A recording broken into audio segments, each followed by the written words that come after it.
Hello' guys, মই আছোঁ কেৰেলাত। এতিয়া ৰুমত আছোঁ, বৰ্তমান কাম কৰা নাই। হোটেলৰ পৰা মই এটা বিৰিয়ানী আনিছোঁ।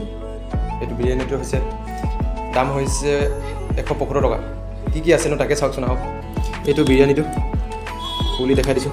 এইফালে দিছে এইটো আচাৰ, এইফালে দিছে দৈ। এইটো দৈটো কিহৰ লগত বনাইছে জানে?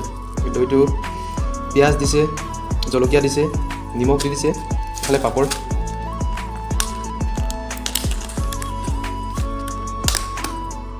এয়া বহুত কিবা কিবি মিছ আছে ইয়াতে।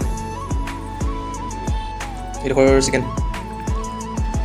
আৰু একডোখৰ দিছে, 2 পিচ চিকেন দিছে।